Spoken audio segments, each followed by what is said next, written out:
ఈ దినాన పరిశుద్ధులైన దేవుడు మనతో మాట్లాడే అంశము, చీల్చబడిన గోతి నుండి ఉబికి వచ్చే జీవజలములు. అంశం పేరు ఏంటమ్మా? చీల్చబడిన గోతి నుండి ఉబికి వచ్చే జీవజలములు. ఈ అంశాన్ని ఈరోజు తండ్రి అయిన దేవుడు మన అందరితో మాట్లాడిన ఆశపడుతున్నాడండి. ఈరోజు దేవుడు ఈ అంశం ద్వారా ఒక ప్రాముఖ్యమైన ఒక వీరాది వీరుడు, నాయకుడు సంసోను గారిని దేవుడు పరిచయం చేస్తున్నాడు. నోట్స్ రాసుకున్న వారు దయించి రాసుకోవాల్సిందిగా కోరుచున్నాను. న్యాయాధిపతుల గ్రంథము. ఈ న్యాయాధిపతుల గ్రంథములో ఒక న్యాయాధిపతి సంసోను అండి. ఈరోజు సంసోను యొక్క జీవితంలో జరిగిన ఒక సన్నివేశాన్ని మనం జ్ఞాపకం చేసుకోబోతున్నాం. సంసోను అన్న పేరు నాకు అర్థం ఏంటంటే, సూర్యుని వంటి వాడు లేక సూర్యుని వెలుగు అని అర్థం అండి. సంసోను అన్న నామధేయానికి అర్థము సూర్యుని వంటివాడు లేక సూర్యుని వెలుగు అనే అర్థంతో కూడిన నామధేయం అండి. ఈరోజు యొక్క సూర్యుని వంటి వాడైన సంసోను తన యొక్క అంతం ఎలాగైపోయిందంటే అంధకారముతో ముగిసిందండి, అంతరించిపోయింది. ఈరోజు సంసోను యొక్క చరిత్ర యావత్తు మనం గమనిస్తే 4 అధ్యాయాలు మాత్రమే. సంసోను యొక్క చరిత్ర మొత్తం మీరు చదివితే 4 అధ్యాయాలు. 4 అధ్యాయాల్లో 95 వచనాలు మాత్రమే సంసోను గురించి రాయబడిందండి. 13వ అధ్యాయం నుండి 16వ అధ్యాయం వరకు 95 వచనాలు మాత్రమే సంసోను యొక్క లైఫ్ స్టైల్, సంసోను యొక్క చరిత్ర, జీవిత చరిత్ర రాయబడి ఉన్నది. సంసోను యొక్క కథ తెలియని వారు అంటూ ఎవరు తెలియదు, అందరికీ తెలుసు. కానీ సంసోను యొక్క జీవితం నుంచి దేవుడు అనేకమైన మర్మాలు, అనేకమైన సత్యాలు దేవుడు మనందరికీ నేర్చున్నాడండి. మన స్టాండ్లు తీసేనమ్మా, ఇంకా వాక్యం స్టార్ట్ అవ్వడం, స్టాండ్లు ఇస్తున్నారు. వాక్యం మీద మీ మనసు పెట్టాలని కోరుచున్నాను. ఈ సంసోను యొక్క చరిత్రలో ఈ 95 వచనాల్లో సంసోను యొక్క జీవితంలో అనేకమైన మర్మాలు, అనేకమైన సత్యాలు దేవుడు పొందుపరిచాడండి. సంసోను అభిషేకంతో నింపబడినప్పుడు జరిగిన సన్నివేశాలు, అభిషేకము కోల్పోయినప్పుడు జరిగిన సన్నివేశాలు రెండు కూడా సంసోను యొక్క లైఫ్లో మనం చూడగలం. ఒక వ్యక్తి ప్రభావంతో కూడినప్పుడు జరిగిన విషయాలు, ప్రభావం లేనప్పుడు జరిగిన విషయాలు, పరిశుద్ధాత్మ దేవుడు రెండింటిని కూడా ఈ గ్రంథంలో పొందుపరచాడండి. సంసోను యొక్క జీవితము హీరోగా ప్రారంభమైంది, జీరోగా అంతరించిపోయిందండి. సంసోను యొక్క లైఫ్ అంతా గమనిస్తే సంసోను ఒక హీరో అని చెప్పి మనం చెప్పచ్చు. కానీ ఆయన యొక్క చివరి దశ ఇలా ఏ రీతిగా సాగిందంటే జీరోగా ఆయన అంతరించిపోయాడండి. ఈ సంసోను పరలోక జాబితాలో తన పేరు మాత్రము నమోదు చేసుకున్నాడు. పరలోక జాబితాలో తన యొక్క పేరు మాత్రం ఆయన నమోదు చేసుకున్నాడు. అందుకే మీరు అపోస్తలుడైన పౌలు హెబ్రీయులకు రాసిన పత్రిక 11వ అధ్యాయము అక్కడ విశ్వాసుల యొక్క జాబితాను మీరు గమనిస్తే 35 మంది, దాదాపు 35 మంది విశ్వాసుల యొక్క చరిత్ర రాయబడి ఉందండి. అందులో పౌలు గారు ఎంత చక్కగా సంసోను యొక్క పేరు కూడా ఆయన పొందుపరిచారు, నమోదు చేశారు. పౌలు గారు సంసోను యొక్క లైఫ్ స్టైల్ చూసి ఈ సంసోను కూడా నీతిమంతుడే, ఈ సంసోను కూడా విశ్వాస వీరుడే, ఈ సంసోను కూడా గొప్ప నాయకుడే అని పౌలు గారు గుర్తించి హెబ్రీయులకు రాసిన పత్రికలో ఆయన పేరు నమోదు చేశాడండి. ఈరోజు దేవుని యొక్క వాక్యం ద్వారాగా న్యాయాధిపతుల కాలము దాదాపు 350 సంవత్సరాలు పరిపాలించారండి న్యాయాధిపతులు. 350 సంవత్సరాల పరిపాలనలో 2 రకాల న్యాయాధిపతులు రాజ్యం వెళ్ళారు. ఒక రకము న్యాయాధిపతులు ఎవరు అంటే మంచివారు. మంచి న్యాయాధిపతులు 7 న్యాయాధిపతుల గ్రంథంలో రాయబడి ఉంది. మంచిగా న్యాయం తీర్చిన వ్యక్తులు 7. చెడ్డ న్యాయాధిపతులు ఎవరంటే 6. మొత్తము 7 వారు కలిపితే ఎంతమా 13 మంది న్యాయాధిపతులు అండి. ఈ 13 మందిలో ఒక న్యాయాధిపతి అయిన సంసోను యొక్క జీవితము ఈరోజు మనము ధ్యానించుకోవచ్చున్నామండి. ఈ న్యాయాధిపతుల గ్రంథ కాలంలో ఎవరికి ఇష్టం వచ్చిన జీవితం వారు జీవించారు. ఎవరికి నచ్చిన జీవితం వారు జీవించారు. ఒకరికి పట్టాలేదు, ఒకరికొకరు పొట్టలేదు, ఒకరి మాట ఒకరు వినరు, ఒకరి చేత ఒకరు చేయరు. నా ఇష్టము, నేను నచ్చిందే చేస్తాను అన్న కోవలో సంసోను యొక్క కాలంలో జరిగిందని.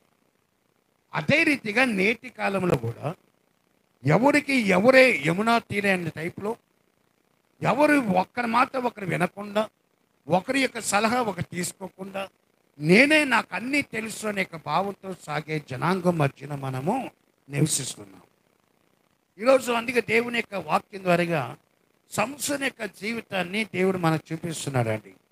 ఎవరు ఇష్టానుసారంగా వారు జీవిస్తున్న కాలంలో విశ్వాస యాత్ర సాగదండి. విశ్వాసంలో పటిష్టంగా నిలవలేం, విశ్వాసం నమ్మకంగా మనం సాగలేం. కానీ సంసోను యొక్క కాలంలో మనం గమనించినప్పుడు ఈ సంసోను చరిత్ర ప్రారంభము న్యాయాధిపతులు 13వ అధ్యాయంలో మనము ప్రారంభించారండి. 13వ అధ్యాయంలో మనం గమనిస్తే సంసోను దేవుని చేత అభిషేకింపబట్ట గురించి రాయబడింది. 14వ అధ్యాయంలో గమనిస్తే తిమ్నాతులో సంసోను 30 మందితో ఆ యొక్క విందు చేశాడండి. విందు చేసిన ఆ యొక్క చరిత్ర 14వ అధ్యాయంలో మనం చూడగలం. 15వ అధ్యాయంలో మనం చూస్తే తన భార్యను తీసుకురావడానికి కోసము అత్తగారింటికి వెళ్ళినట్టుగా మనం చూస్తాం. 16వ అధ్యాయంలో చూస్తే దెలీలా యొక్క ఉచ్చులో పడిపోయి తన జీవితాన్ని నాశనం చేసుకున్న అంతిమ గడియలను మనం చూడొచ్చండి. ఈ 4 అధ్యాయాల్లో సంసోను యొక్క చరిత్ర మొత్తము కూడా పొందుపరిచారు. ఈ యొక్క సంసోను కాలంలో 2 రకాల ప్రజలు ఉన్నారండి. ఒకరు దేవునికి సమీపం ఉండే ప్రజలు, మరొకరు దేవునికి దూరంగా ఉండే ప్రజలు. టైం శాతం చేసుకోండి. ఈరోజు సమయం వచ్చింది కాబట్టి, ఛాన్స్ వచ్చింది కాబట్టి మీకు కొద్దిగా ఇంట్రడక్షన్ ఇస్తున్నాను. దేవునికి దగ్గరగా ఉండే ప్రజలు ఒక రకము, దేవునికి దూరంగా ఉండే ప్రజలు ఒక రకము సంసోను కాలంలో ఉండేవారు. అంటే దేవునికి దగ్గరగా ఉండే ప్రజలు దేవుని యొక్క ప్రభావంతో, దేవుని యొక్క శక్తితో, దేవుని యొక్క బలముతో నింపబడినవారు. దేవునికి దూరంగా ఉండే ప్రజలు బలహీనులుగా, శక్తిహీనులుగా వారు ఉండేవారండి. ఈరోజు దేవుని యొక్క సంఘములో కూడా దేవునికి దగ్గరగా ఉండే ప్రజలు ఉన్నారు, దేవునికి దూరంగా ఉండి వెంబడించే ప్రజలు ఉన్నారు. దేవునికి నువ్వు ఎంత దగ్గరగా ఉంటావో అంత ప్రభావం గల బిడ్డగా, అంత శక్తివంతుడిగా, అంత వీరుడిగా దేవుడు నన్ను మనందరినీ మార్చుతారండి. దేవునికి దూరంగా ఉండి వెంబడిస్తాను అంటే ఆ యొక్క ప్రభావం లేని వాడిగా, బలహీనుడిగా, శక్తిహీనుడిగా ఉంటావు. అందుకే కీర్తన రాస్తాడు, నేను పడినట్లు నీవు నన్ను త్రోసితివి, యెహోవా నాకు సహాయం చేస్తాను. త్రోసిందెవరు? ఎవరైతే దేవునికి దూరస్తులుగా ఉండి వెంబడించాలని ఆశపడతారు, ఎవరైతే దేవునికి ఆయన సేవించాలి, నామాన్ని గణపరచని దృష్టి కలిగి ఉంటారు, వారు ప్రభావం లేని వారు ఉంటారు. కాబట్టి సాతాను ఒక్క వేలుతో నెట్టివేసినప్పుడు వారు సమస్యలో కూలిపోయి, కష్టాల్లో కూరుకుపోయి, బాధల్లో కూరుకుపోయి లబోదిబమని ఏడ్చే దినాల్లో వారు ఉంటారండి. సంసోను యొక్క చరిత్ర కూడా అదే సాగిందండి. దేవునికి సమీపం ఉన్నంత వరకు, దేవునికి అభిషేకంతో నింపబడి ఉన్నంత వరకు, ఆ అభిషేకంతో కూడిన కార్యాలు సంసోను ద్వారా దేవుడు చేయించాడు. దేవునికి దూరస్తులుగా ఉన్నప్పుడు, తన బలము క్షీణించిపోయినప్పుడు, తను బలహీనుడైనప్పుడు, దేవుని కోసము శక్తివంతమైన కార్యాలు చేయలేక సన్నగిలిపోయిన జీవితాన్ని మనం చూస్తున్నామండి.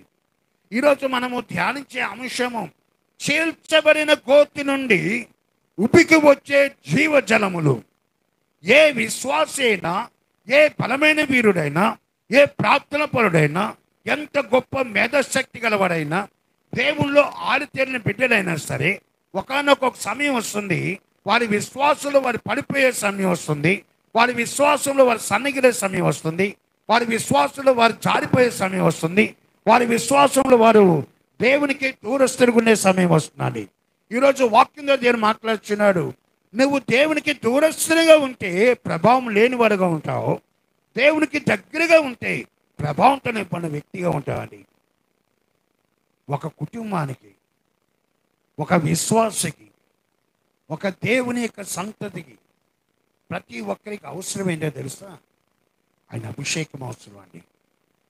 దయచి గుర్తు చేసుకున్నామా, ఈ కడవరి దినాల్లో, ఆఖరి యొక్క ఘడియల్లో ఏ కుటుంబమైనా సరే, ఏ సంఘమైనా సరే, ఏ విశ్వాస అయినా సరే ప్రభావం లేనివాడుగా ఉంటే మాత్రము వాడు పడిపోవడం ఖాయము, వాడి సమస్యలు కూరుకుపోవడం ఖాయము.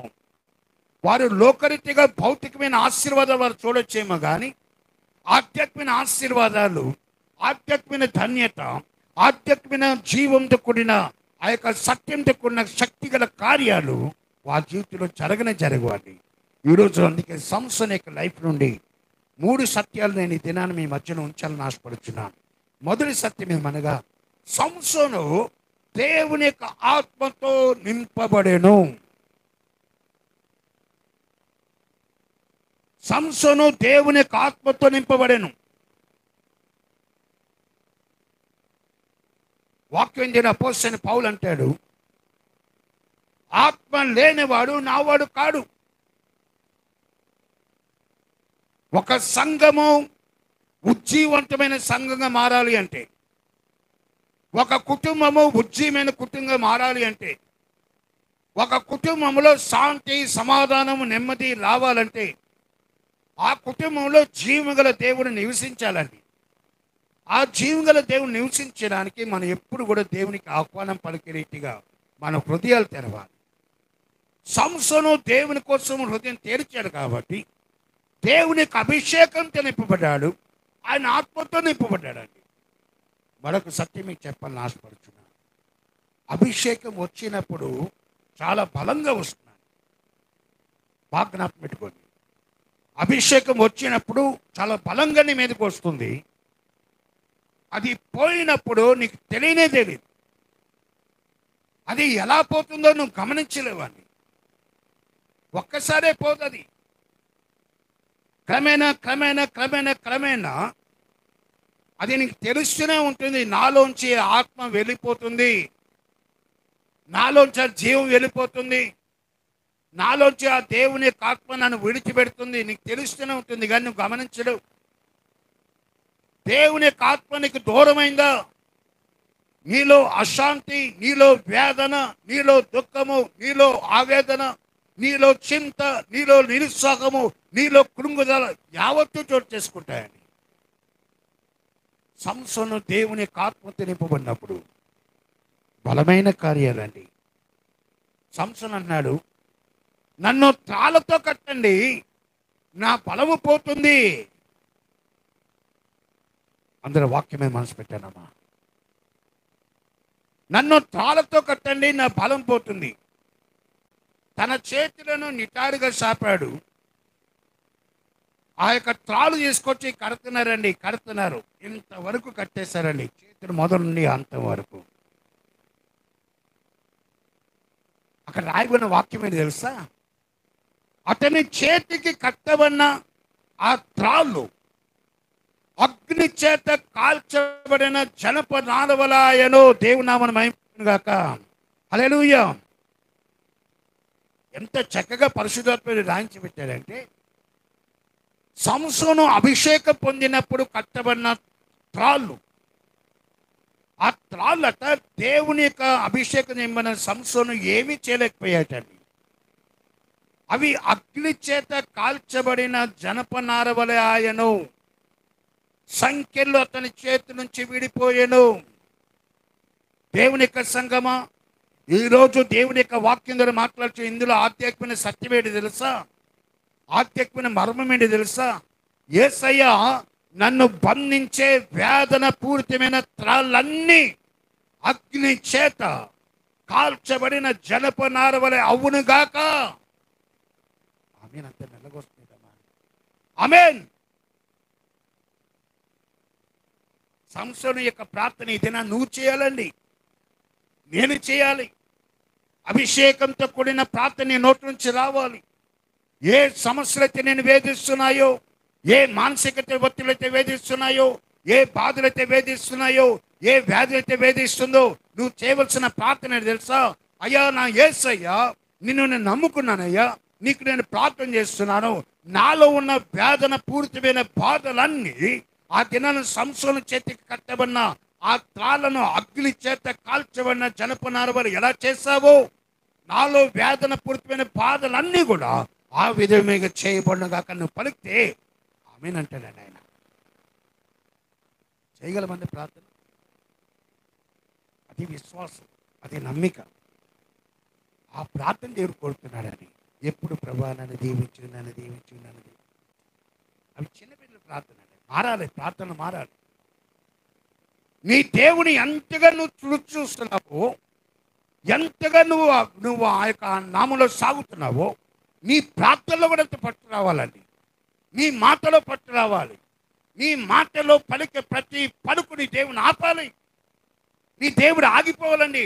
నా కుమారుడు ప్రార్థన చేస్తున్నాడు, నా కుమార్తె ప్రార్థన చేస్తుంది, నేను ఆగాలి. సమస్య వచ్చినప్పుడు కృంగిపోవడం కాదండి. శ్రమ వచ్చినప్పుడు బాధపడడం కాదు. శ్రమలో 3 విషయాలు జ్ఞాపకం పెట్టుకున్నామా? శ్రమ వచ్చినప్పుడు 3 విషయాలు మనం జ్ఞాపకం చేయాలి. 3 పనులు మనం చేయాలండి. 1, దేవునికి మొరపెట్టే బిడ్డలుగా ఉండాలండి. శ్రమలు వచ్చినప్పుడు దావీదు భక్తుడు చేస్తున్న ఉత్తమమైన పని ఏంటంటే దేవుడికి మొరపెట్టాడు. అందుకే రాస్తాడు, నాకు మొరపెట్టేమో నేను నీకు ఉత్తరం ఇచ్చేదని, నువ్వు గ్రహింపలేని గొప్ప సంగతులను తిరిగివేసాయని బోధించి ఇర్మీయా గ్రంథిగా చెప్తే, ఇక్కడ దావీదు మహారాజు చెప్తాడండి 145 కీర్తనలు అంటాడు. చదవనమ్మది 145, 10, 18 అనుకుంటా. తనకు మొరపెట్టే వారందరికీ, తనకు నిజంగా మొరపెట్టే వారందరికీ యెహోవా సమీపంగా ఉన్నాడు. ఇక్కడ 2 రకాల మొరలు చూపిస్తున్నాడు అండి పరిశుద్ధాత్మ దేవుడు. ఒక మొర మామూలు ఏదో సాదాసీదాగా ప్రార్థన చేసే రకం ఒకరు. మరొకరు ఏంటంటే అక్కర్లో ఉండి, కొదువులో ఉండి, అవసరతలు ఉండి ప్రార్థించేవారు మరొక రకం అండి. అందుకంటున్నాడండి, తనకు మొరపెట్టే వారందరికీ, తనకు నిజంగా అవసరాలు ఉన్న మొరపెట్టే వారందరికీ ఆయన సమీపంగా ఉన్నాడు. నువ్వు నిజంగా మొరపెడితే నీ దేవుని నేను హక్కుని చేర్చుకుంటాడండి. యేసయ్య నాకు కావాలి, నేను అవసరం ఉన్నానయ్యా, నేను సమస్యలు ఉన్నాను, నేను బాధలు ఉన్నాను అని నువ్వు కన్నీరు కార్చి మొరపెడితే నీ దేవుడి నీ కన్నీటిని తుడిచే దేవుడు అండి. అక్కర్లో ఉండే వారి యొక్క కొదువులు తీర్చే దేవుడు ఆయన. అవసరతలు ఉండే వారి యొక్క కొదువులు తీర్చే దేవుడు ఆయన. 4 ఏళ్ళు లోపలికి వెళ్ళే వారికి అవసరం లేదండి దేవుడు. 4 ఏళ్ళు లోపలికి వెళ్ళని వారికి దేవుని యొక్క అవసరత చాలా ఉంటుంది. 4 ఏళ్ళు బాగా సమృద్ధిగా నోట్లోకి వెళ్ళే వారి యొక్క ప్రార్థన ఒక స్థాయిలో, నోట్లోకి వెళ్ళలేని యొక్క వారి యొక్క ప్రార్థన మరొక స్థాయి. ఈరోజు ఏ ప్రార్థన దేనిలో చేస్తున్నావో ఆ ప్రార్థన ఒక ప్రభావవంతమైన ప్రార్థనగా ఉందా? ఆ ప్రార్థన దేవుని మెచ్చే ప్రార్థనగా ఉందా? ఆ ప్రార్థన దేవుని యొక్క వాక్యమైన అగ్ని చేత కాల్చబడిన జనపనార వలె చేయబడే మాటగా ఉందా? నిన్ను గమనించుకోవాలండి. శ్రమలు వచ్చినప్పుడు మొట్టమొదటిసారిగా ఆ శ్రమలు చూచి నువ్వు దేవునికి మొరపెట్టాలి. రెండోది ఏంటంటే యోహాను సువార్త రాశారు 16వ అధ్యాయంలో ఆఖరిలో, నీ ధైర్యమును విడువకుడి అంటాడండి. శ్రమలు వచ్చినప్పుడు ధైర్యాన్ని విడిచిపెట్టద్దు. నీలో ఉన్న ధైర్యాన్ని కోల్పోవద్దు. ధైర్యం కోల్పోతే చేత కనబడిపోతావు. ధైర్యం కోల్పోతే నువ్వు పూర్తిగా దేవుని నామాన్ని ధిక్కరించేవాడుగా అయిపోతావు. మూడోది ఏంటంటే శ్రమలు వచ్చినప్పుడు కృంగిపోవద్దు. కృంగుదల పూర్తిగా మానసికమైన ఒత్తిడి గురి చేస్తుందండి.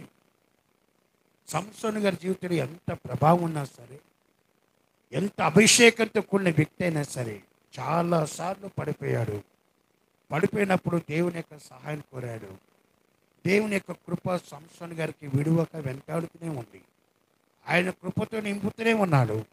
సంసోను యొక్క బలము తెలుసు, సంసోను యొక్క బలహీనత దేవుని తెలుసు. కాబట్టి ఆ బలహీనత కాలంలో కూడా దేవుని యొక్క కృప సంసోను విడిచిపెట్టలేదండి. అదే రీతిగా దేవుని యొక్క సంఘంలో ఉన్న నేను కానీ మీరు కానీ ఎవరైనా సరే, నీ బలములు దేవుని తెలుసు, నీ బలహీనతలు దేవుని తెలుసు అండి. తెలియని మాత్రం అనుకోకండి.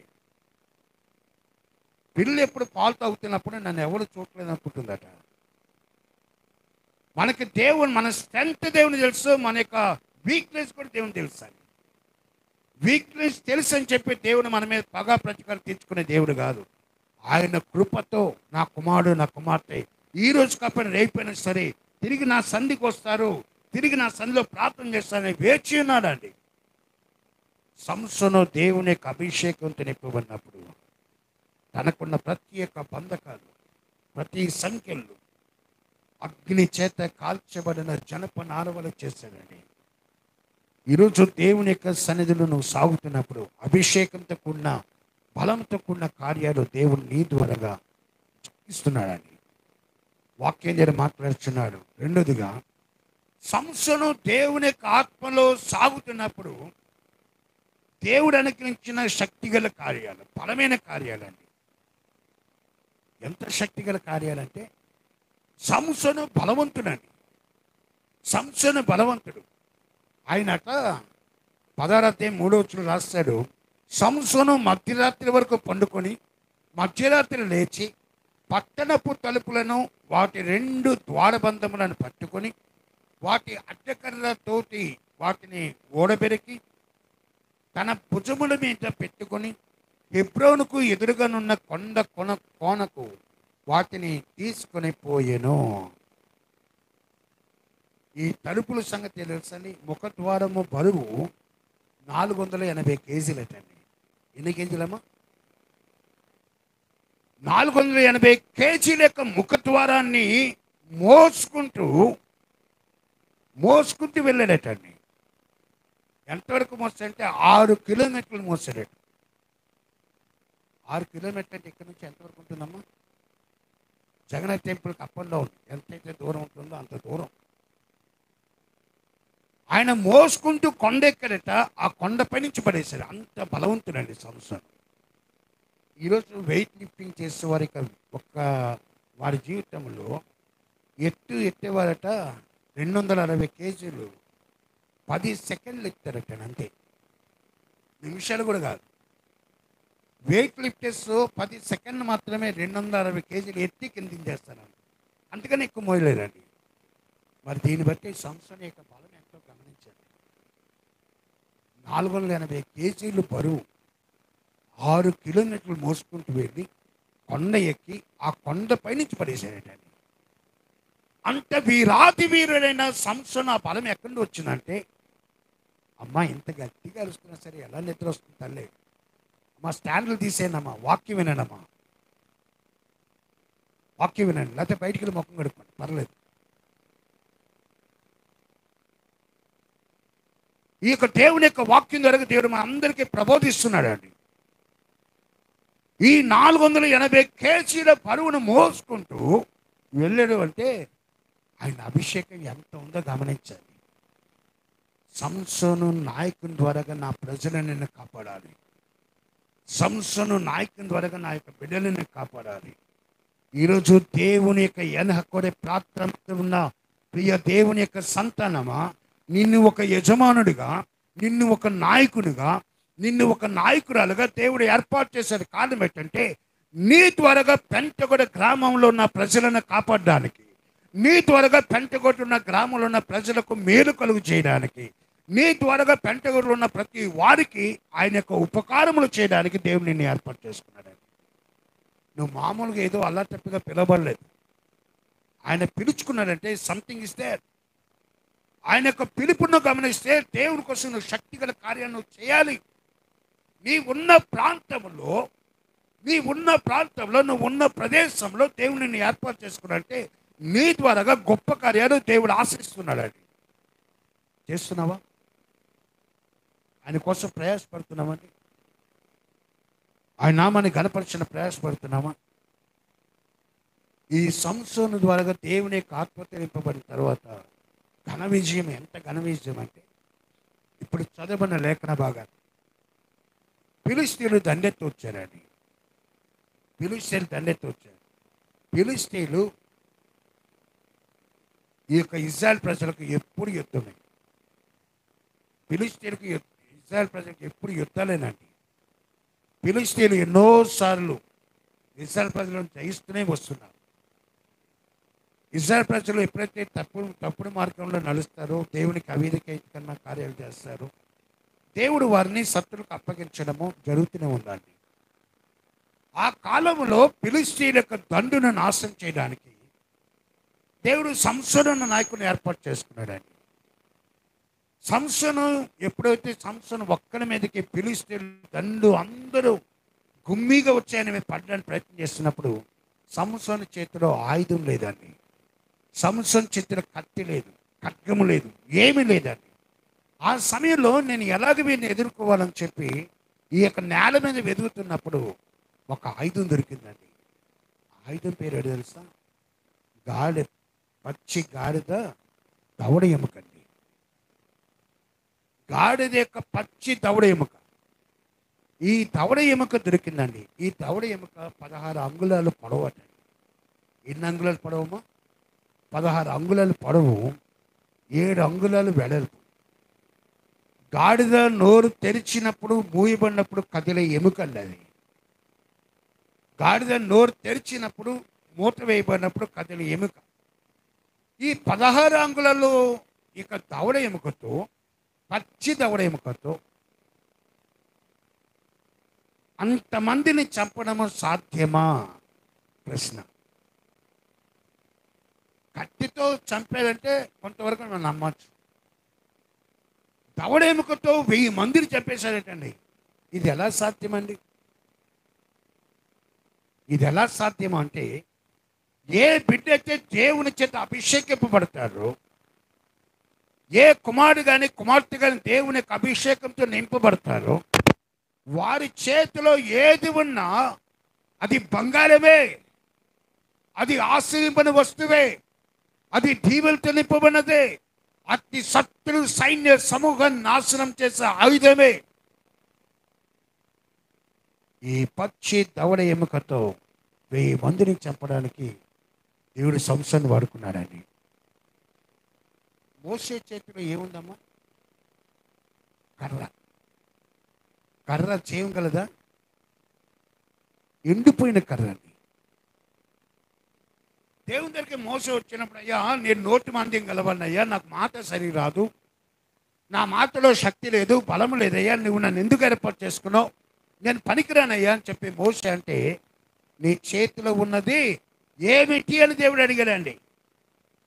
నీ చేతిలో ఉన్నది ఏమిటి? అక్కడ మోసే యథార్థంగా చెప్తున్నా, అయ్యా నా చేతిలో ఏమీ లేదు కానీ నా చేతిలో కర్ర అయ్యా. ఎందుకు పనికిరాని కర్ర? ఆ కర్రను దేవునికి సమర్పించు. నీ ఆయుధము బలముగా సాగాలంటే, అమ్మా జాగ్రత్త గమనించనమ్మా, నువ్వు శక్తివంతమైన బిడ్డగా మారాలి అంటే, నువ్వు బలమైన విశ్వాసిగా మారాలంటే, నీకున్న దానిని దేవునికి సమర్పించడం నేర్చుకోవాలండి. నీకు ఏదైతే ఉందో దాన్ని దేవునికి అప్పగించు.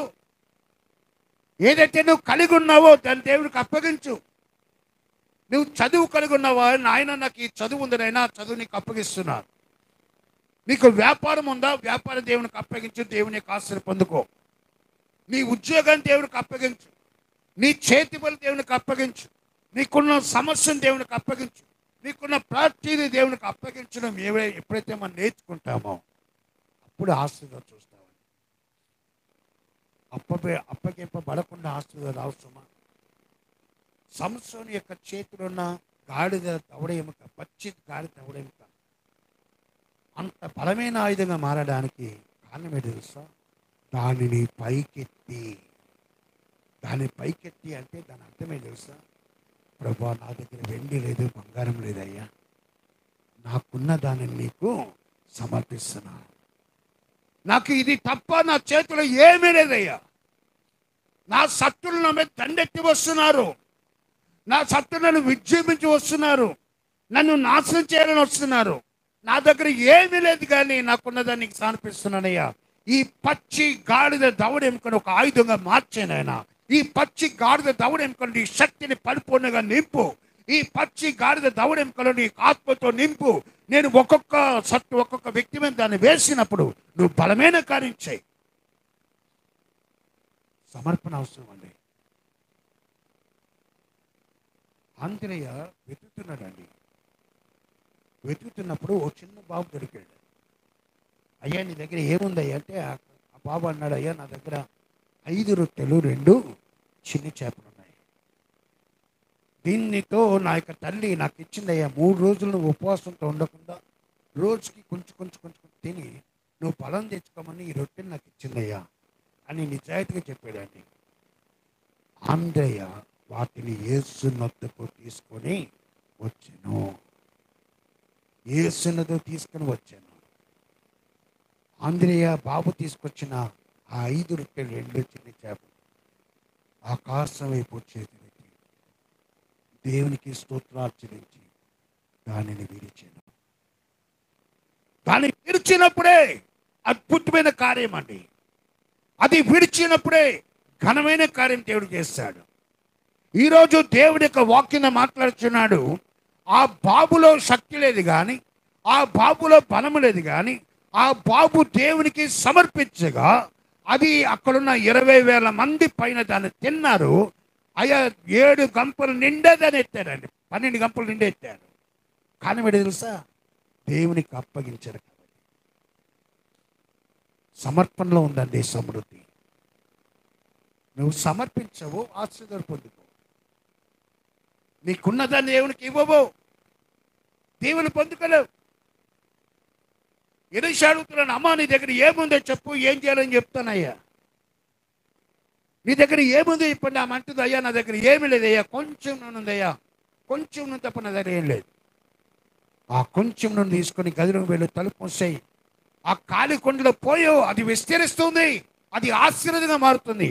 ఈ దినాన దేవుడి యొక్క మాటలు దేవుడు నీకు నాకు నేర్పే పాఠం ఏం తెలుసా?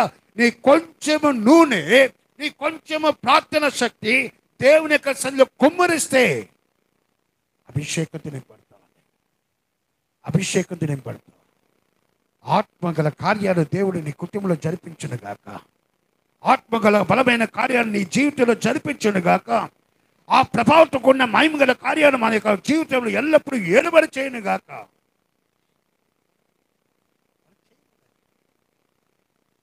ఎప్పుడు మనకు నేర్పిందంటే మేక టైపులో మనం ఎప్పుడు ఇవ్వండి ఇదే రీతి అండి. స్టైల్ మార్చండి. ఈ మధ్యన ఒక అమ్మగారు పాడానండి, ఒక పాట పాడారు, స్టైల్ మారింది, నడక మారింది. అది అందరికీ విచిత్రమైన పాటే, కానీ ఆలోచిస్తే అందులో కూడా సత్యం ఉందండి. అది జనాలకి నవ్వులాంటిగా వచ్చే పాటే, కానీ తల్లి గారి ఉద్దేశం ఏంటంటే ప్రార్థన స్టైల్ మార్చండి. ప్రభావంతో కూడిన ప్రార్థనలు చేయండి. దేవుని ఆత్మ తాకిడితో నింపిన ప్రార్థనలు చేయండి. బలమైన ప్రార్థనలు చేయండి. నీ కుటుంబం కోసం నీ యొక్క ప్రార్థన ఒక శక్తిగల ప్రార్థనగా ఆయుధంగా వాడబడేట్లు చేయండి.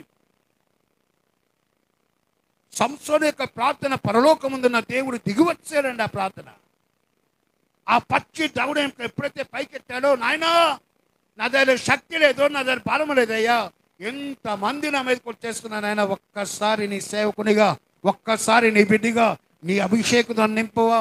నీ కోసం ఈ సున్నతి లేని ప్రజలందరినీ కూడా ఒక్క ఆ గాడిద పచ్చి దవడ ఎముకతో చంపేస్తానయ్యా. అది ఒక వీరునికి ఉండవలసిన లక్షణం అండి. ఒక ఆధ్యాత్మిక యోధునికి ఉండవలసిన లక్షణం. దేవుని కోసం రోషము కలిగిన ఉండవలసిన బిడ్డలకున్న లక్షణం. ఆ పచ్చి దవడ ఎముక తెలుసు అది, ఆ దవడ ఎముక చచ్చిందండి. చచ్చిన జంతువు నుంచి తీయబడినది. ఒక గాడిద, చచ్చిపోయిన గాడిదండి అది, దాని నుంచి తీయబడింది. అప్పుడప్పుడే పచ్చి పచ్చిగా ఉన్నది. దాన్ని జీవంతో నింపేశాడండి దేవుడు. ఆ పచ్చిగా ఉన్న దాన్ని జీవంతో నింపేశాడు. రెండోదిగా అది దేవునికి అంకితం చేయబడింది. అంకితం చేయబడిందంటే అది చెడిపోలేదండి. ఆ చెడిపోయిన దాన్ని చెడకుండా ఉండడానికి దేవునికి సమర్పించాడండి సంసోను. మూడోదిగా అది మనుషులందరి చేత తృణీకరింపబడిన జంతువు. అది గాడిదంటే గాడిద బ్రతుకు అంటారు. అది తృణీకరింపబడిన జంతువు, కానీ తృణీకరింపబడిన వ్యక్తి ద్వారా దేవుడు అద్భుతమైన కార్యాలు చేస్తానని నిరూపించాడండి. నాలుగోదిగా అది ప్రాణాత్మక ఆయుధంగా దేవుడు మార్చేశాడండి. 1000 మందిని చంపే ఆయుధంగా మార్చేశాడు. ఈరోజు వాక్యం వింటున్న దేవుని యొక్క సంగమా, 1000 మందిని చంపడమో సామాన్యమండి? 1000 మందిని చంపడం అది సామాన్యమా? అది అసాధ్యమైన కార్యం అండి. అందుకే ఇర్మీయా ప్రవక్త రాస్తాడు, నాకు అసాధ్యమైనది ఏదైనా కలదా? నాకు అసాధ్యమైనది ఏదైనా కలదా? అంటే దేవుడు సమస్తమును సాధ్యము చేయగల శక్తివంతుడాడు. ఎక్కడైతే జీవం లేదో, ఎక్కడైతే నిర్జీవంగా ఉందో, ఎక్కడైతే తృణీకరణ ఉందో, ఎక్కడైతే అవహేళన ఉందో, ఎక్కడైతే నింద ఉందో, ఆ మధ్యన దేవుడు కార్యం చేయగల దేవుడు. సంసోను దేవుడు వదలలేదండి. సంసోను యొక్క తప్పులు దేవుడు తెలుసు. సంసోను యొక్క పాపం దేవుడు తెలుసు. అవిధేయత దేవుడు తెలుసు. నా బిడ్డ నేను బ్రతికించుకుంటాను. నా బిడ్డ ద్వారా నేను గొప్ప కార్యం నేను చేస్తాను. సంసోను యొక్క జీవితం ద్వారా దేవుడు బలమైన కార్యం చేస్తున్నాడండి. ఈరోజు దేవుని యొక్క వాక్యం ద్వారా 3 రకాల భక్తులు మనం చూస్తాం. 3 రకాల భక్తులు చూస్తామండి. సమస్యల పరిస్థితులు వచ్చినప్పుడు ఒక రకం ఏంటంటే సంసోను దేవునికి మొరపెట్టాడండి. దావీదు తన పాపం చేస్తున్నప్పుడు, అవిధేయత కలిగి జీవించినప్పుడు దేవుని సన్నిధిలో పశ్చాత్తాపడ్డాడు. తప్పిపోయిన కుమారుడు తన పాపం చేసి అవిధేయతగా జీవించినప్పుడు దేవుని యొక్క సన్నిధి తప్ప మరి ఎవరి వల్ల నాకు సాధ్యం కదని ఆ తండ్రి దగ్గరికే పరిగెత్తుకుంటూ వచ్చాడండి. పరలోకమునకును నీకును విరోధంగా నేను పాపం చేస్తానని చెప్పి వేదనతో దేవుడి పాదాలు పట్టుకుని బతిమాలాడండి. ఈరోజు వాక్యం వింటున్న దేవుని యొక్క సంగమా, ఎక్కడ నీకు విజయం వస్తుందంటే నువ్వు ఆయన దగ్గర రావాలి, ఆయన దగ్గర పశ్చాత్తాపడాలి, ఆయన సన్నిధిలో విజ్ఞాపన చేయాలి. అప్పుడు విజయం వస్తుందండి. ఈ ఫిలిష్తీయుడు 1000 మందిని చంపేసిన తర్వాత రామాతేహి దగ్గర సంసోను సొమ్మసిని పడిపోయే సమయంలో, సంసోను బలహీనుడైపోయే సమయంలో ఆయన 2 చేతుల పైకెత్తి ఏడుస్తున్నాడండి. నాయనా, నేను సొమ్మసిరే గడి వచ్చేసిందయ్యా, నా ద్వారా ఇంత బలమైన కార్యం చేస్తావయ్యా, నా ద్వారా 1000 మందిని చంపేస్తావయ్యా, ఇప్పుడు నేను చచ్చిపోయే పరిస్థితులు ఉన్నానయ్యా, వీరందరూ నన్ను చూసి హేళన చేస్తారయ్యా, నన్ను బట్టి నీ నామం దూషింపబడుతుంది, నన్ను బట్టి నీ నామం హేళన చేయబడుతుంది, నన్ను బట్టి నీ నామం నిందించబడుతుంది, అది ఎంత మాత్రమో జరగకూడదయ్యా, నువ్వు నా కృప చెప్పి నా దాహాన్ని తీర్చు, నువ్వు కృప చెప్పి నా దప్పికలు తీర్చు, ఈ కోటిని ఒక లోయగా, ఒక బావిగా నువ్వు మార్చు. బలమైన ప్రార్థన అండి. ఆ కోతిలో మోకరించి ప్రార్థన చేస్తున్నాడండి. ఈ కోతి నుంచి నాకు నీళ్లు వచ్చును గాక, ఈ కోతి నుంచి నాకు నీళ్లు వచ్చును గాక. ఎక్కడైతే శూన్యంగా ఉందో, ఎక్కడైతే కార్యము జరగదనుకున్నాడు, ఎక్కడైతే అసాధ్యం అనుకున్నాడు, ఆ అసాధ్యమైన ప్రాంతంలో మోకరించి 2 చేతుల పైకెత్తి ఈ గోటిని ఒక బావిగా మార్చుకోవనుగాక. ఆ గోతి నుంచే వచ్చిందండి పిలిచిన వాడి యోట. దేవుని నామమున మహిమ కలుగును గాక. హల్లెలూయా. పిలిచిన వాని యూట ఎనహొక్కడే, పిలిచిన వాని యొక్క యూట కృంగిపోయినప్పుడు, మానసికంగా గురైనప్పుడు, బలహీనుడైనప్పుడు, వేదన గురైనప్పుడు, ఆవేదన ఉన్నప్పుడు, సొమ్ము సిద్ధిపోయే స్కయ్యల్లో నా దేవా అని పిలిచినప్పుడు వెంటనే ఊటగున్న నా యేసయ్య ఆయన దప్పికను తీర్చాడండి. ఆయన దాహాన్ని తీర్చాడు. ఆయన సమస్యలే సంసోను బ్రతికించాడండి. ఈరోజు వాక్యం దగ్గర మాట్లాడుచున్నాడు. ఏ విషయంలో సమస్యలిపోతున్నావో, ఏ విషయంలో బలహీనైపోతున్నావో అది నీకు తెలుసు, నీ కుటుంబానికి తెలుసు. మరో చోట ప్రార్థన చేస్తారండి. చూడండి 16వ అధ్యాయము 28వ వచనము. అప్పుడు సంసోను, యెహోవా ప్రభువా, దయచేసి నన్ను జ్ఞాపకము చేసుకునము. దేవా, దయచేసి ఈసారి మాత్రమే నన్ను బలపరచము. నా 2 కన్నుల నిమిత్తము ఫిలిష్తీయులు ఒక్కమారే దండించి పగ తీర్చుకొననిమ్మని యెహోవాకు మొరపెట్టి. ఇక్కడ సంసోను గారి జీవితంలో దెలీలా ద్వారా సంసోను పట్టబడినప్పుడు 3 పనులు జరిగినాయండి. వాడు గమనించాను. దేవునికి దూరంగా అయిపోయేవారు, దేవునికి మనకు ఎడబాటు వచ్చిన వారికి. అమ్మా, అర్థం చేసుకోండి, ఈ 3 పనులు ఖచ్చితంగా జరుగుతాయండి. ఏ విశ్వాస అయితే, ఏ కుటుంబం అయితే, ఏ సంఘం అయితే దేవునికి దూరస్తులుగా అయిపోతారో, లేక దేవుని యొక్క నామాన్ని ధిక్కరిస్తారో, తునీకరిస్తారో, నిర్లక్ష్యపరుస్తారో, ఈ సంస్థనికి జరిగిన 3 పనులు మనకు కూడా జరుగుతాయండి.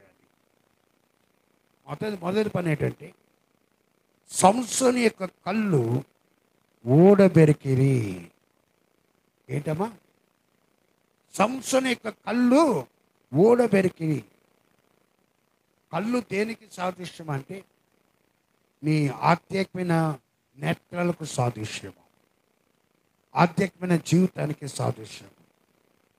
ఎప్పుడైతే మనము సాతాను చేత పట్టబడతామో, ఆయన అభిషేకము దూరం అవుతుందో, నీ దగ్గరకు ఆధ్యాత్మిక మర్మాలు వచ్చినా, ఆధ్యాత్మిక సత్యాలు వచ్చినా నువ్వు వాటిని గ్రహించలేవు. నీ ఆత్మీయ కళ్ళు మూతవేయబడతాయండి. హాగరు పక్కనే బాగుందండి, హాగరు పక్కనే బాగుంది, కానీ హాగరు చూడలేకపోతుందండి. ఈ బిడ్డ యొక్క చావు నేను చూడాలనుకుని ఏడుస్తుందండి, గొంతెత్తి ప్రలాపించి ఏడుస్తుంది. నా బిడ్డ యొక్క చావు నేను చూడలేను నాయనా, నువ్వు నన్ను కనికరించు, కృప చూపని ఏడుస్తుందండి. అక్కడ దేవుడు అడుగుతున్న, ఆఖరి నీకేమొచ్చింది, ఎందుకు ఏడుస్తున్నావు అంటే, నా బిడ్డ చావు పరిస్థితుల్లో నేను చూడలేను. దేవుడు ఆమె కన్నులను తాకెను. ఆ మాట అంటనే చేసుకున్నాను. దేవుడు ఆమె కన్నులను తాకెను అనగా, ఆధ్యాత్మిక కన్నులు తెరవబడిన వారికి నీ పక్కనున్న ఆశీర్వాదాలను చూడగలమండి. ఆధ్యాత్మిక నేత్రాలు మూయబడితే మన పక్కన ఎన్ని ఆశీర్వాదాలు ఉన్నా, ఎన్ని దీవులున్నా మనం చూడలేదు. మన కన్నులు ఎంతవరకు చూస్తాయో అంతవరకే మనకు కనబడుతుంది. తర్వాత ఏముందో మనకు తెలియదు. కానీ దేవుని ఆశీర్వాదం కూడా అలాగే ఉన్నాయండి. నీ పక్కనే ఆశీర్వాదం ఉంచాడు. నీ మనోనేత్రాలు గుర్తువైపోయినందున ఆయన ఆశీర్వాదం చూడలేకపోతున్నావు. నీ కళ్ళంతా కూడా దుఃఖ భారంతో నింపబడినందున, నాయన నా కష్టాలు చూడయ్యా, నా బాధలు చూడయ్యా, నా వ్యాధులు చూడని ఏడుస్తున్నావు తప్ప దేవుడు నీకు ఉంచే ఆశీర్వాదం చూడలేకపోతున్నావు అండి. సంసోను యొక్క కళ్ళు ఊడబెరికారండి. రెండోది ఏంటంటే, సంసోను జీవితంలో చేస్తున్న రెండో పని, చేతులకు బంధకాలు సంఖ్యలు వేశారండి. చేతులకు సంఖ్యలు వేశారు. సంఖ్యలు వేయబడిందంటే నువ్వు సాతాను యొక్క ఉచ్చులో ఉన్నావని అర్థం. బంధకాలతో ఉన్నవాడు సాతాను యొక్క అండర్లో ఉన్నాడండి. బంధకాలతో ఉన్నవాడు విడుదల అవసరం. తనకు తాను విడిపించుకోలేడండి. ఆ విడిపించేవాడు ఒకటి కావాలి. అందుకే భక్తుడు రాస్తాడు, బంధకాల్లో పడియండి నిరీక్షణ గలవారులారా, మీ కోటను మీరు మరలా ప్రవేశించి రెండంతలుగా మీకు మేలు చేస్తారు. బంధకాలు ఉన్న ఏ కుటుంబమైనా సరే నీ బంధకాన్ని నువ్వు విడిపించుకోలేవండి. ఆ బంధకాన్ని విడుదల కలుగుచేయడం నా యేసయ్య మాత్రం రావాలి. సంసోను బంధకాల చేతులకు సంఖ్యలతో బంధించబడ్డాడు. మూడోది ఏంటంటే తిరగలి విసురువాడయ్యాడట. తిరగలి ఎలాగంటే ఆ చుట్టూ అక్కడే తిరుగుతారండి. ఆ రౌండ్ రౌండ్ రౌండ్ రౌండ్ అక్కడే ఆ రౌండే తిరుగుతారు. ఎప్పుడైతే నీ యొక్క మనోనేత్రాలు మూయబడతాయో నువ్వు తిరిగిన చోటే తిరుగుతావు, వెళ్ళిన చోటే వెళ్తావు. యథారీతి తథాస్థితి. నీ బతుకంతా మన బతుకంతా అదే రీతిగా ఉంటుందండి. ఎన్ని సంవత్సరాలు గడిచినా, ఎన్ని యుగాలు మార్చినా మన లైఫ్లో చేంజ్ అనేది రాదు, మార్పు అనేది రాదు. ఎక్కడేసిన గొంగలు అక్కడే ఉంటుంది. ఈ మూడు త్వరగా సంవత్సరం లైఫ్ అంతా కొలాప్స్ అయిపోయే గడియల్లో, సమస్యలపై గడియల్లో రెండు చేతుల పైకెత్తి ప్రార్థన చేస్తున్నాడండి. యేసయ్యా, యేసయ్య, నేను చేర్చబడ్డానయ్యా, నేను చేర్చబడ్డానయ్యా. నాలో ఉన్న జీవజలాన్ని బయట తీయు అయ్యా. పోగొట్టుకున్న ఆశీర్వాదం తిరిగి నాకు ఇవ్వు నాయనా. నేను పోగొట్టుకున్న జీవజలాన్ని నువ్వు నాకు తిరిగి ఇవ్వు. ఏ దీవులైతే ఉన్నానో, ఏ ఆశలైతే ఉన్నానో, నా ద్వారా ఎన్ని శక్తిగల కార్యాలు నువ్వు చేస్తావో అవన్నీ కోల్పోయినా తిరిగి నన్ను బ్రతికించమని దేవుని దగ్గర అప్పగించుకున్నాడండి. ఈరోజు చేల్చబడితేనే ఆశీర్వాదం సుమా, చేల్చబడితేనే ధన్యత. ఆ గోతిని దేవుడు చీల్చాడు కాబట్టి సంసోను గురించి ఈరోజు మనం ధ్యానించుకున్నాం. దేవుడు చేల్చకుండా సంసోను యొక్క లైఫ్లో కొత్తదనం రాలేదండి. నిరాశతో ఉన్న ఆ యొక్క పేతురు యొక్క జీవితాన్ని దేవుడు చీల్చాడు కాబట్టి పేతురు ఈయన ప్రభుస్వామి అని చెప్పి నీటిలోకి ఎంతాడండి. ఈరోజు చీల్చబడకుండా మన జీవితంలో, మన బ్రతుకులో గొప్ప కార్యాలు జరగవండి. ఒక వ్యక్తి కృంగిపోయినప్పుడు ఆ కృంగుదల్లో ఉన్న ఏలియా గారు ఆయన నిరుత్సాహంతో, బలహీనతో బదలు కూర్చొని మరణాపేక్ష గలవాడు ఏడుస్తున్నాడు, నాయన చాలు నాయన, చాలు నాయన అని. కానీ దేవుని యొక్క ప్రణాళిక, దేవుని యొక్క ఉద్దేశము ఏలియా గారు తెలియదండి. ఏలియా నువ్వు చీల్చబడ్డావంటే దాని ఉద్దేశం ఏంటి తెలుసా? నీ ద్వారా నేను శక్తి గల కార్యాలు చేయబోతున్నానయ్యా. నువ్వు లేచి బలం తెచ్చుకో, నువ్వు లేచి శక్తి తెచ్చుకో. 40 పగల్లో 40 రాత్రులు ఒక రొట్టె బలము చేత నువ్వు నడవాలి సుమా. హోరేబను కొండకు వచ్చి నువ్వు విశ్రాంతి తీసుకో. ఆ హోరేబ్ అనగా దేవుని యొక్క సన్నిధికి రా. సమస్య వెళ్ళిపోతున్నా కానీ దేవుని దగ్గర రావట్లేదు. నిరాశతో ఉన్నా కానీ ఆయన పాదాలు పెట్టుకోవట్లేదు. బలహీనమైపోతున్నా కానీ ఆయన పాదాలు పెట్టుకోవట్లేదు. నువ్వు ఎప్పుడైతే లోన్లీగా ఫీల్ అవుతున్నావు, ఒంటరితనంతో ఫీల్ అవుతున్నా కానీ దేవుని దగ్గర రావట్లేదు. ఈ ఒంటరితనం దేవునికి అప్పగించావా? అబ్రహాం దేవుడు ఎప్పుడు కూడా బలంగా ఉన్న కుటుంబాన్ని దేవుడు పిలుచుకోలేదు. దేవుడు పిలవడానికి ఆయనకు కావాల్సింది ఒంటరితనంతో ఉన్నవారు కావాలి, లోన్లీగా ఉన్నవారు కావాలండి. ఆ లోన్లెస్ ఎప్పుడు వస్తున్నారు సార్? నాకంటూ ఎవడు లేడు, నాకంటూ ఎవడు లేడు. ఆ స్థితికి వస్తే నీ జీవితంలో పరివర్తన వచ్చినట్టే. ఎప్పుడైతే నాకు ఎవరు లేరు, నువ్వే నాకు దిక్కు అని చెప్పి దేవుని వైపు చేతులైతే అంగలాస్తావో దాన్ని అర్థం చేసుకొని నువ్వు చేల్చబడిన బావితో సమానము, నువ్వు చేల్చబడిన గోతితో సమానము. అక్కడ నువ్వు చేల్చబడుతున్నావు కాబట్టి నీలో ఉపికి పారుతున్న జీవ జలాలు బయటకు వస్తాయండి. అది చేయబడాలని ఆశపడుతున్నాడు. ఒక సంఘము ఉజ్జీవమైన సంఘంగా మారాలి తెలుసా? చేర్చబడితేనే వస్తుందండి. చేర్చబడకుండా ఉజ్జీవమైన సంఘంగా మారుతుంది. నూతనమైన ఆత్మలు రావాలంటే నువ్వు చేర్చబడితేనే నూతనమైన ఆత్మలు వస్తాయి. నూతనంగా ప్రభావంతో కూడిన శక్తి గల ప్రార్థన నువ్వు చేయగలవు.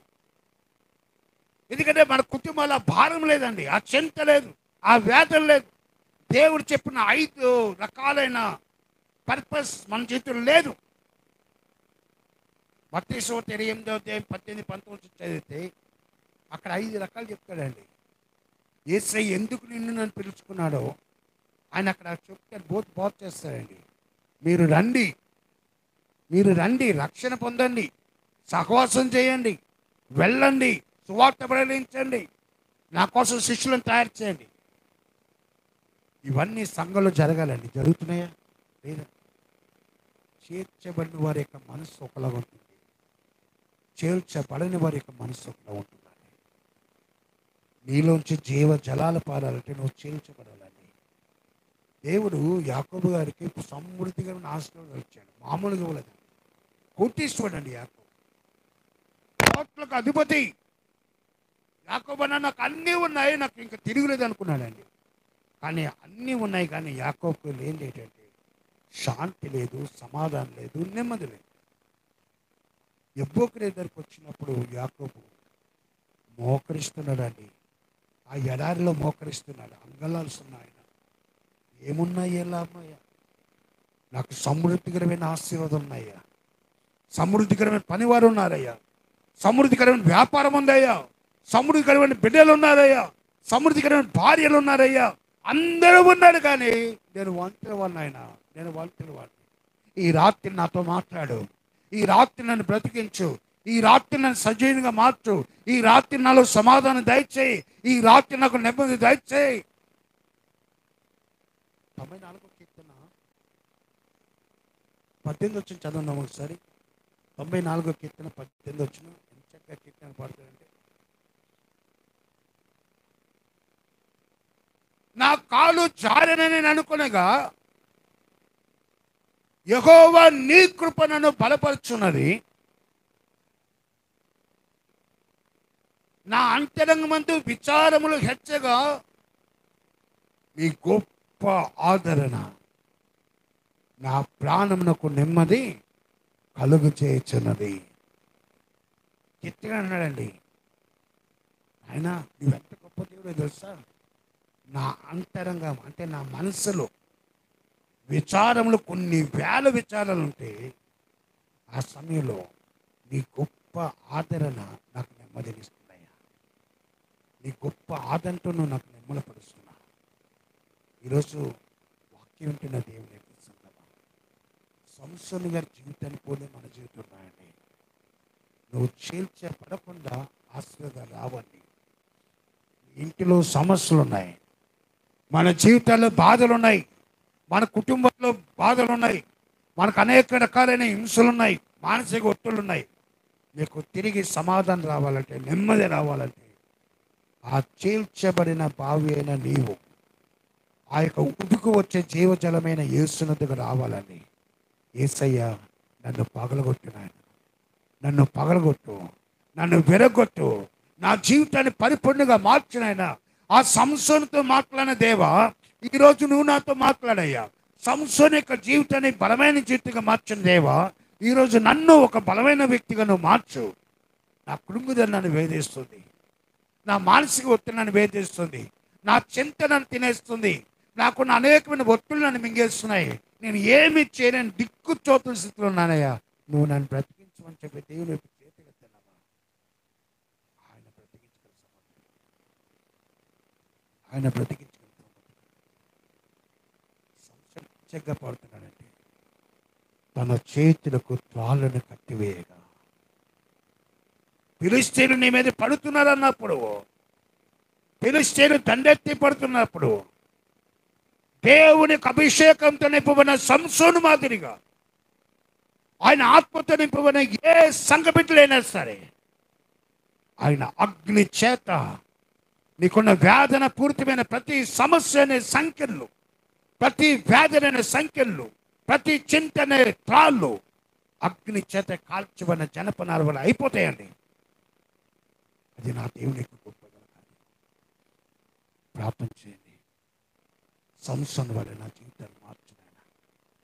సంసోను కడవరి దశ వచ్చినప్పుడు తను దేవునికి సజీవంగా సమర్పించుకున్నాడండి. అందుకే పరలోక జాబితాలో తన పేరు నమోదు చేసుకున్నాడు. సంసోను జీరోగా అంతరించిపోలేదు. కానీ అయ్యా, నాకు మొట్టమొదటి నువ్వు ఇచ్చిన హీరో పొజిషనే నాకు కావాలి. నాకు మొదట ఏ స్థానంలో అయితే నేను పిలుచుకున్నావో, ఎట్టి అభిషేకంతో అయితే నేను పిలుచుకున్నావో, అట్టి అభిషేకం నన్ను పరలోక రాజ్యంలో కూడా నాకు ఉంచినాయన అని చెప్పి తన పేరు తిరిగి నమోదు చేసుకున్నాడండి.